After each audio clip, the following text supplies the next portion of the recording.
Salut à tous, amis de l'angoisse. Aujourd'hui, nous faisons une date, le 16 septembre 1932. La chasse du comte Zaroff. Je vais laisser Goldie vous parler du film. Bonjour à tous, amis de l'angoisse, bonjour. En effet, La chasse du comte Zaroff, qu'on va parler aujourd'hui, est désormais un film culte. C'est un film qui a été réalisé d'ailleurs non pas par un, mais par deux réalisateurs. Ernest Béchotsac, que je prononce sûrement mal et je massacre le nom, désolé, et Irving Pichel, ou Pichel, que du coup, une fois sur deux, je risque de tuer le nom également. Ils ont réalisé pas mal de films. D'ailleurs, le tout premier a réalisé quelques chefs-d'œuvre, comme Shang en 1927, King Kong en 1933, Le fils de Kong la même année, Les derniers jours de Pompéi en 1935, ou encore un petit film de SF comme Dr Cyclope en 40 ou un autre film de singe avec Monsieur Joe en 1949. Irving Pichel est plus connu comme acteur que comme réalisateur. Mais il fera malgré tout une petite trentaine de films, notamment La source du feu en 1935, Une nuit sans lune en 1943, Le bonheur est pour demain en 1944 et Destination Lune en 1950. Je tiens d'ailleurs à préciser Libellule qui joue aussi en tant qu'acteur dans des films, comme dans La fille de Dracula en 1936 ou encore dans La charge héroïque de 1949. Rien que ça.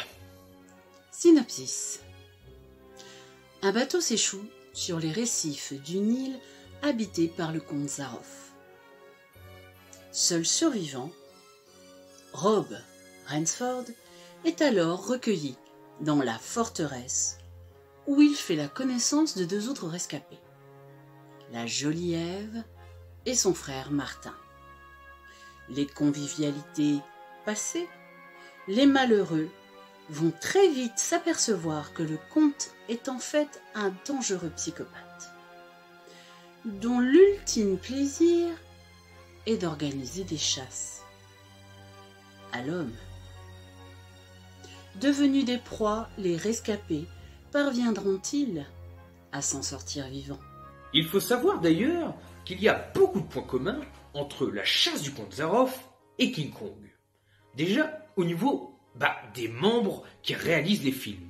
On a trois membres similaires sur les deux chefs-d'œuvre. Déjà, Ernest Béchotsac, que je prononce encore toujours très mal, mais qui réalisera King Kong comme il réalisera La chasse du comte Zaroff. Merian C. Cooper, qui était souvent co-réalisateur, lui, il produira les deux films. Et on a même Max Steiner, que je prononce peut-être mal, qui composera la musique de King Kong comme de La chasse du comte Zaroff. Allons même plus loin. 4 des acteurs qui jouent dans La chasse du comte Zaroff joueront également dans le film King Kong. Freeway, qui joue le rôle de Ève dans La chasse du comte Zaroff, jouera le rôle de Anne dans le film King Kong. Robert Armstrong, qui joue le rôle de Martin, son frère, dans La chasse du comte Zaroff, joue le rôle de Carl dans King Kong. James Elwyn, qui joue le rôle du second sur le yacht, deviendra le lieutenant Briggs dans King Kong. Je crois que j'en ai oublié un. Attendez, je regarde mes fiches. Mais oui, ça y est, j'y suis. Noble Johnson, qui joue le rôle de Ivan dans La chasse du comte Zaroff, jouera le rôle du chef des indigènes dans King Kong. Pour aller encore plus loin dans les similitudes de ces deux chefs-d'œuvre, il faut savoir qu'ils ont été tournés en même temps et dans les mêmes décors. La seule différence, ça devait être très compliqué pour l'équipe, c'est que King Kong était tourné de jour, alors que La chasse du comte Zaroff, elle, était tournée de nuit. La chasse du comte Zaroff, qui est aujourd'hui un classique, a donné plusieurs remakes. On pourra citer A Time of This en 1949, Bloodlust en 1959, La chasse sanglante en 1974, ainsi que La chasse commence en 1994. Ah, Libellule, t'en as oublié deux, et pas les moindres. il faut pas oublier La Comtesse Perverse de Jess Franco en 1974 et également Les Week-ends maléfiques du Comte Zaroff de Michel Lemoine en 1976, alliant l'horreur de La Chasse du Comte Zaroff et la porno. Enfin voilà quoi, là. Oh, vous avez compris, hein, les titres sont assez explicites comme ça. Le personnage du Comte Zaroff, entre raffinement et cruauté, a un côté très sadique, qui je trouve en plus est amplifié par l'atmosphère très menaçante, avec cette forteresse gothique, autour c'est des forêts, des marécages, tout ce côté traque. D'ailleurs, dans le titre original, The Most Dangerous Game, game prend un double sens, aussi bien pour le jeu, qui est justement la chasse, qui peut être un certain avatar, donc du principe de game, mais également par le gibier dont il en est la cible. La chasse du Comte Zaroff a donc eu plusieurs références dans d'autres œuvres. En littérature, dans Chasse sur la Lune Rouge de Marion Zimmer Bradley, ou dans la bande dessinée avec Zaroff. La chasse du Comte Zaroff a également fourni multiples références au petit écran à la télévision. D'ailleurs, voici deux exemples. Le premier, c'est dans Ulysse 31. Vous savez, Nono, le petit robot Ulysse, que vient foutre le Comte Zaroff ici? Eh bien, il y a un épisode intitulé Le Magicien Noir, qui reprend l'intrigue des chasses du Comte Zaroff. Autre exemple, dans Les Simpsons, dans Les Horror Shows, exactement d'ailleurs le 16.